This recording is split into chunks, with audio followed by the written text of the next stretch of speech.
What's up, guys? I am Jason with Upshifting Adventures. First of all, thank you so much for tuning into the channel and checking out this video. I truly do appreciate every single view that I get. I am currently on the top of Georgia Pass here in the Rocky Mountains at 11,585 feet. I recently did a 3-day Colorado BDR trip on a whim. I just found out that I had a couple of days available, and the night before I made a quick plan, packed up, and took off that next morning. And you know, a large part of the reason that I could do that was because of some of the mods that I've done on the bike that make it always ready for any challenge. And I thought, you know, be a great idea to do a video on some of the mods that I think are essential for an adventure bike. So most of these mods apply to just about anything, and a couple of them are BMW specific. But in general, I think there's something for everybody in this video. And you know, by and large, most all of the ADV bike manufacturers cut corners in the same general places in order to keep production costs down. And you know, I think if you're going to really do any sort of adventure riding, then you're going to want to put some of these mods on the bike to prevent damage to the bike and also damage to your wallet, which could get pretty hefty. So let's get into some of the mods that I've done to the bike and some of the mods that I think are crucial. Some are kind of maybe creature comfort stuff, but you know, others are definitely things you should seriously consider about putting on your bike before you go do any serious riding, you know, out there with the bike. All right, well, let's just start with the front of the bike, and then we'll move our way back. Right off the bat, the first thing you should do is get yourself some sort of protection for your headlamp, okay? This one here is made by Lone Rider. I really like it. There's another, for the BMW GS series, there's another maker out there, and I don't remember who it is, but they actually make a plexiglass shield that kind of bolts here, comes up here. That's really nice looking too. But this one's got a grate. It's got some plexiglass behind it, and you can lower it to clean off your bulb and stuff like that. But you definitely want to have something protecting your headlamp on your motorcycle, because if you're out riding with some fellas or some friends and they kick up a rock and bust this LED lamp on your bike, you are now out about $1,000 or more for most of the new manufacturers, okay? It's not going to stop the bike, right? But it is going to put a big dent in your wallet when you finally get back home and have to replace this thing. And you won't be riding at night either, unless you have some headlights or some additional lighting, which we'll go ahead and get into right now. I believe that having some aftermarket drive lights and fog lights here is really, it's a safety enhancer for you, okay?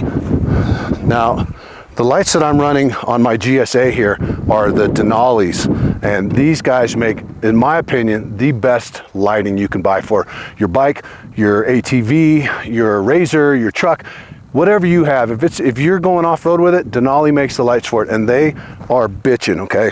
So what I'm running here is these are a set of D7 drive lights, and down here I've got a set of D3 fog lights with the amber light lens covers, okay? These guys are fully programmable. You can use your, if you like on the BMW, you can use your Wonder Wheel, and you can use your turn signal. For the turn signal, I'm pushing the turn signal in right now, that turns them on and off. And then you can adjust the brightness of them with the Wonder Wheel. You hold the Wonder Wheel to the right, you can turn, and once it clicks, you can turn them up, you can turn them down.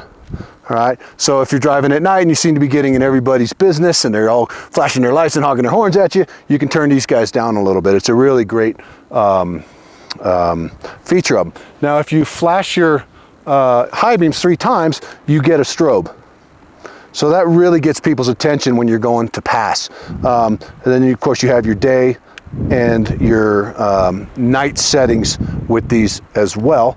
And if you turn on your flashers, they alternate between the Denali's and the turn signals. These things are super bright and they're really, really reliable, okay? So happy with these lights so far.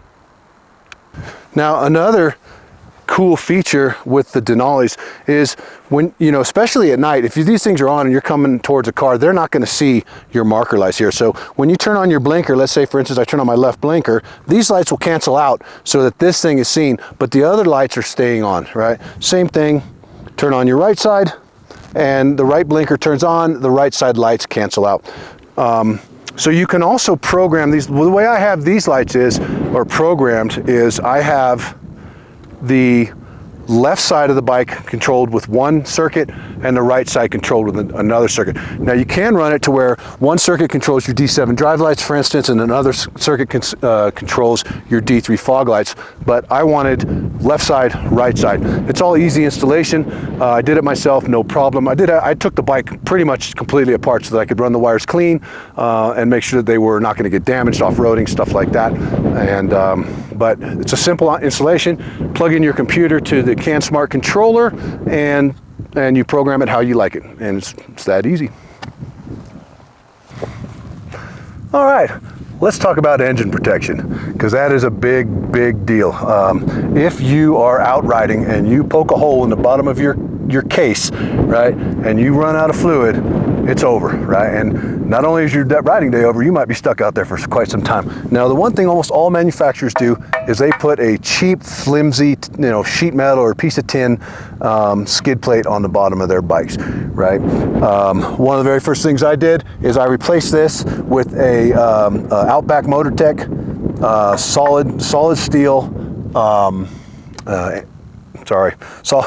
solid steel skid plate to give me peace of mind when I'm out there riding, okay? Now this skid plate, it wraps around pretty high in the front, and the factory BMW skid plate stops about right here, okay? It does not protect your pivot points, it doesn't protect your exhaust back here, and it doesn't protect your shaft drive, okay? So this guy goes all the way to the back here, and it is solid, heavy duty, easy to mount, and I really like it. Okay, so specifically with regard to the BMW big bore bikes, right, with the Boxer motors. If you have a BMW, or I'm sorry, if you have a 1250 GS, not an Adventure, it will not come with crash bars. Do yourself a favor and invest in a good set of crash bars. Along with that, I mean, I bought this as a GSA, so it came with crash bars, but I've laid it down several times where it went down on the cylinder head. Fortunately, never punctured the cylinder head, but I finally decided that it's time to get a set of cylinder head guards as well. And these are made by Altrider, and they're great. They mount with two little bolts right here. There's a piece wraps around the top of the engine guard here, and they just snap on perfectly, and I really love them, and it gives me a lot of peace of mind. If I go down in a rocky descent or a rocky ascent or something like that, I know that I'm not going to break my cylinder head cover, okay? So great piece of equipment to put on if you're going to be doing some serious outback riding. Now, one of the more essential mods, if you ask me, it's a small thing, but it's huge when it comes to convenience. The factory mirrors on the BMW, they're pretty good, but it's a solid bar attached to a mirror, and it's got a jam nut lock system on the bar, right? Well, what happens is, inevitably, when you lay the bike down or you hit a tree or something like that and you knock it loose, it's almost impossible to get the mirror to tighten back up again unless you've got a set of tools on you. And if you're riding, it doesn't matter anyways. But what'll happen is the mirror will just flop around. Now, a lot of guys, what they do is when they're riding, off-road, they'll loosen up the ram mount and they'll move their mirrors inward so that they're not in the way. I don't really see any use for that, truthfully, but where it really helps for me is when I do hit a tree or branches, or I hit the ground, the mirror will move and I can just put it back where I need it and retighten the ram mount, right? So not an expensive, maybe 200 bucks for the full set with the ram mount and the mirrors and all that, but well worth the cost and just the lack of frustration you're going to have when you do finally knock those mirrors loose. And I don't know, I've never had a bike where I didn't, you know, an off-road bike, so it's going to happen most likely. So yeah, get a set of ram mounts and a set of mirrors to replace your factory mirrors for sure. Well, let's talk a little bit about comfort. I believe most factory seats are pretty much junk. Now, I have talked to some guys who have over 100,000 miles on their factory GS seat. They wouldn't change it for the world. They love it. And you know, honestly, if you don't have to spend money on something, that's great. But I don't find it to be all that comfortable. So what I did is I went with a Saddleman aftermarket solo seat for the BMW because I usually ride solo. I do have the matching rear seat as well, but for the most part, it never gets mounted. And then I also purchased an airflow seat cover. I ran into a guy at the Get On Fest in Mojave a few months back who had a Tenere 700, and he had one of these on his, and he just raved about it. He said it extends his riding day by a couple hundred miles at least. So I took his word for it. I bought it. I couldn't be more happy with this thing. It's almost like the coil springs in a mattress, right? It's about, I don't know, several hundred of them, and it actually is a bit of a cushion, but it allows for lots of airflow underneath your butt and your thighs. And since I've had this, I put in, you know, 400, 500, 600 mile days, no hot spots, no fatigue. It really is a great piece of equipment. It's a great mod, and it's actually really not that expensive at all. It's actually cheap, I'll say that. It's not made cheaply, and it's quality, but it's super affordable. I would say get in on it now before they get more expensive and realize, you know, before they realize what they've got here and get more popular and raise the prices on them. So excellent piece of equipment though. Okay, for my long trips, I usually will have both of my saddlebags here, or my panniers, excuse me, full, but also we'll ride with typically a giant loop 48-liter roll top waterproof duffel, and I will mount that here on this Outback Motortech seat delete or mounting plate, whatever you want to call it. It's got a ton of reliefs cut in it, so there is a endless amount of mounting options for you. It's super sturdy, and it has taken every bit of abuse I can give it. It also comes with a couple of holes drilled in the back for if you want to mount your Rotopack water or gas, you know, fuel jugs on the back here. Mounts to the factory mounting points, and there's no fitting required, so that's also great. And I really love this. It mounts my bag nice and secure. I find that when it's on the seat, it wiggles around a lot. It's just not a great mounting option, you know what I mean? So yeah, great piece of kit also. So another often overlooked item on the bike is the kickstand foot extension, okay? Especially on these big, heavy adventure bikes. A lot of times, when you're in some loose sand or mud or something like that, when you put the bike down, it's gonna sink all the way into the ground. This little bit of extra square space on the bottom of your kickstand will save you from having to move around a bunch of times trying to find yourself somewhere stable to put your kickstand down and let your bike rest. I think it was like 40 bucks, and that is 40 bucks well spent, let me tell you. Okay guys, well, that about covers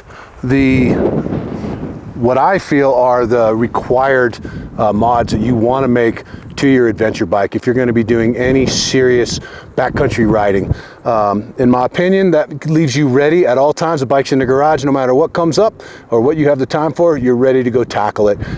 These mods will keep you safe, and it will keep your bike running, which is the most important thing, right? So I will post a link to all of the mods that I mentioned in the video down below in the comments section. So if you'd like to check them out, you could do so. So at any rate, thanks again for watching the video. Like I said before, I really appreciate it. If you did like the button, please give me a great big thumbs up, and don't forget to subscribe to the channel. It helps me grow, and like I've said before, I don't make any money doing this. I do it because I really love it, and I'm trying to reach as many people as possible to try to encourage them to go seek adventure and stop wishing their lives away. Get out, do it now. You only get one life, but if you do it right, one is enough, right? So, hey, until next time, I hope to see you guys on the road, and hey, have a great day.